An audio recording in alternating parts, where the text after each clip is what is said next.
কিরে পিসু,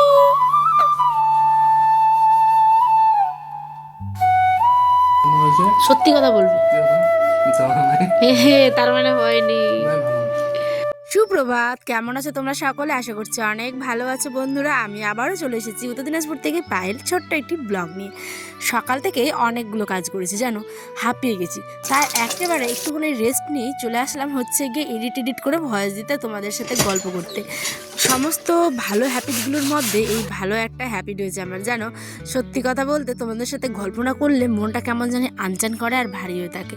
তাই সারাদিনের সমস্ত ক্লান্তি দূর করে চলে আসি তোমাদের সাথে গল্প করতে মন খুলে। আজ দিনটা ছিল শুক্রবার। সকালবেলা উঠে আর কি চিনতে, সংসারের রান্নাবাড়িতেই সারাদিন কেটে যায় আমার। সত্যি কথা, এই যে দেখো, ঘুম থেকে উঠেই কিন্তু সকালে আগে হাঁড়িটা বসাতে হয়, যেহেতু বর যায় স্কুল, দোকান, আয়নকেও খাওয়াতে হয়। আর সকালে জানো তো আমাদের বাড়ির নিয়মটা একদম ভাত খাওয়া। মানে আমাদের মতো ভেতো হয়তো কেউ নেই, সকালে ভাত, দুপুরে ভাত, রাত্রে কোনো দিন রুটি, আবার না হয়তো ভাত।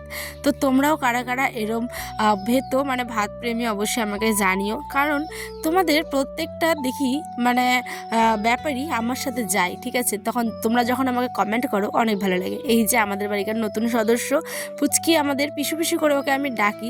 মাছের কাটা হোক, এক পিস মাছ হোক, কিংবা 2 টুকরো মাংস, ওর জন্য কিন্তু অনিবার্য থাকে প্রত্যেকদিন যেদিন আমাদের রান্না হয়।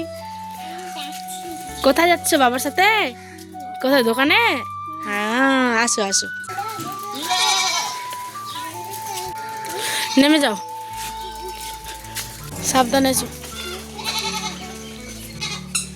কর্তামশাই বাড়ি থেকে বেরিয়ে যাওয়ার পরেই মনটা একদম খোলামেলা হয়ে গেল। এবার মন মতো তোমাদের সাথে কাজ করব, শেয়ার করব আর গল্প করব। ছোট্ট আয়ন সোনাকে দেখো একটুখানি খেলতে দিয়েছে ওইদিকে, ওই কিন্তু এখানে খেলতে। কি করে আয়নটা? পড়ে গেলে? আল্লাহ, দেখি এদিকে দেখো, আমার দিকে দেখো। ইয়ে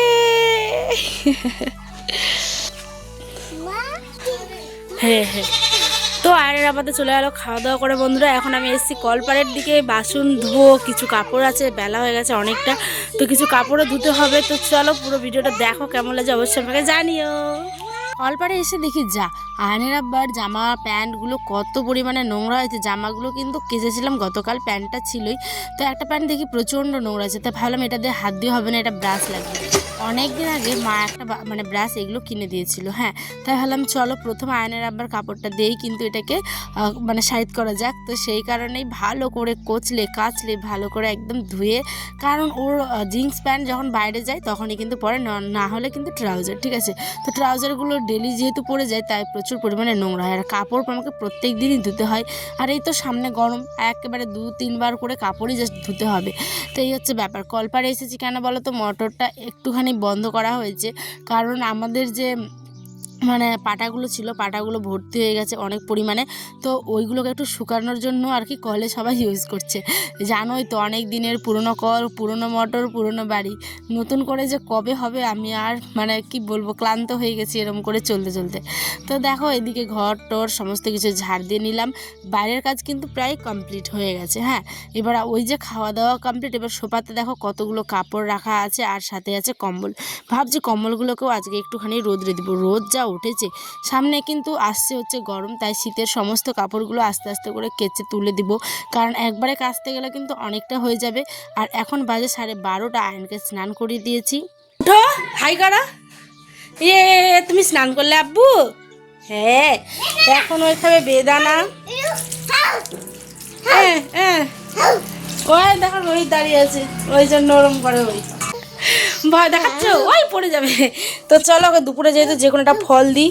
তো আজকে আছে এই যে বেদানা, কমলা লেবু, আর হচ্ছে কি আঙ্গুর। তো বেদানাটাই দিব এখন। ব্ল্যাঙ্কেটগুলো শুকোতে দিলাম, যখন কাছে একদম তুলে দিব তখন ধুয়ে দিব। এখন আয়ন বলছে মা বায়না ধরেছে আমি খাবো বেদানা। তো ওর ফলের মধ্যে তো মাঝে মধ্যে ওর আবার বৃহস্পতিবার হাটবার আনে, যেটা গোটা সপ্তাহ ওই ফলটা খাই। খাওয়া দাওয়ার পরে রাতে একদম চলে আসলাম হচ্ছে মটরশুঁটি একটুখানি খোসা ছাড়িয়ে নিচ্ছি, কারণ মটরশুঁটি, আলু আর ফুলকপি দিয়ে করবো একটা রসা করে তরকারি, আর করব রুটি। আমাদের বাড়িতে রুটি যতই হোক না কেন দিনে 2 থেকে 3 বার কিন্তু ভাতটা লাগেই, একটুখানি হোক কিন্তু ভাতই লাগে। তোমরাও কি এরকম খাও? আমাকে কমেন্টে জানিও, এত ভাত প্রেমী মানুষ। তো যাই হোক, ফুলকপি আলুতে তরকারি আর ছিল হচ্ছে গিয়ে রুটি। আর গরম গরম রুটি খেতে ভালোই লাগে, কিন্তু যখন রুটিটা ঠান্ডা হয়ে যায় না আর ভালো লাগে না। এদিকে বসিয়ে দিয়েছি গরম জল, আর রুটির যে গোলাটা সেটা কিন্তু আমি গরম জল দিয়েই গুলি, তাহলে কি হয় রুটিটা একটু বেশিক্ষণ ধরে নরম থাকে আর কি। আর সঙ্গে সঙ্গে যেহেতু হটপটে রাখি তো অনেকটা নরমই হয়ে থাকে। আর যখন ঠান্ডা জল দিয়ে করি না তখন দেখো একদম শক্ত টাইপের রুটিটা হয়, যতই ফুলুক তবু শক্তই কিনতে হয়। আর আজ আমার মনটা ভীষণ খুশি, কারণ তোমরা দেখতেই পাবে প্রত্যেকটা রুটি এত বন্ধুরা গোল হয়ে ফুলেছে। মানে সব দিনই ফুলে, কিন্তু মাঝে মধ্যে যখন ফুলে না তখন খুব মনটা একটুখানি খারাপ হয় আর কি। তো যাই হোক, আজ প্রত্যেকটা রুটি এত সুন্দর হয়েছে। এই গরম জল দিয়ে মাখলে কিন্তু অবশ্যই একটুখানি নুন দিবে, তাহলে রুটি কিন্তু বেশি ভালো করে কিন্তু ফুলবে, ঠিক আছে। আর তরকারির সাথে খেলেও অনেকটা টেস্টি লাগে। তো এই যে আমার একদম কমপ্লিট হয়ে গেছে, এখানে ঠেসে ঠুসে ভালো করে 4-5টে না, আয়নের আবার খাই হচ্ছে 3টে, আমি 2টা, আয়ন খাচ্ছে 1টা, ঠিক আছে। তাহলে হচ্ছে 3টে 6টা রুটি জাস্ট আমরা বানাই। আর এগুলো যেহেতু কেনা আটা না, খেতেও অনেকটা সফট হয়। আর যেটা রেশনের আটা ওটা একটুখানি শক্ত হয়, খারাপ বলছি না, কিন্তু একটুখানি শক্ত হয়। আয়নের আব্বা এটাই ভালো লাগে ওর খেতে, ফরচুনের আশীর্বাদের বলো, তো ওই জন্য ওগুলোই আনে। তো চলো রুটিটা এবার আমি সেঁকে নিই। দেখো প্রথমবার এতগুলো রুটি, মানে প্রত্যেকটা রুটি আমার এত সুন্দরভাবে ফুলেছে, প্রথমবার গমের আর কি, চালের আটা তো ফুলেই, গমের আর কি কোনোদিন একটু আপ ডাউন হয়ে যায়। দেখো একটা হয়ে গেছে, সেকেন্ডটা দেখো এত সুন্দরভাবে ফুটবে, মানে ফুলবে কি বলছি, তো এত সুন্দরভাবে ফুলবে যে কি বলবো। দেখেছো সেই গরম গরম রুটি আর তরকারি একদম দারুণ লাগে। কিন্তু লাস্টেরটা দেখো ফুলেছে, কিন্তু একটুখানি একদম ফুটো হয়ে গেছে বলে ওও কিন্তু ফুলেছে। খুব সুন্দরভাবে রুটিগুলো ছাঁকা হয়ে গেছে। এর মধ্যে একটু ঘি দিলে আয়নার আবার একদম বেস্ট লাগতো, কিন্তু ঘি ছিল না বাড়িতে। আমি পুরো ক্লান্ত হয়ে গেছি। আজকে ডিনার আমাদের এই তো রুটি, একটুখানি স্যালাড, আর একটুখানি ছিল মানে স্যালাডের মধ্যে ছিল গাজরটাই। তো চলো সমস্ত কিছু আজকের মতো কমপ্লিট। আমাদের গল্প আবারও হবে নতুন একটি দিনে নতুন ব্লগের সাথে। তোমরা সকলে ভালো থেকো, সুস্থ থেকো, সাবধানে থেকো। আর এরকম ভিডিও দেখতে গেলে অবশ্যই কিন্তু চ্যানেলটা সাবস্ক্রাইব করে পাশে থেকো, বেল আইকনটা প্রেস করে রেখো নতুন ভিডিও নোটিফিকেশনের জন্য। তো আসি বন্ধুরা, আমার পরিবারকে সকলকে জানাই টাটা, আল্লাহ হাফেজ। আমরা এখন সিআইডি দেখবো আর খাওয়া দাওয়া করি। Tata, good night.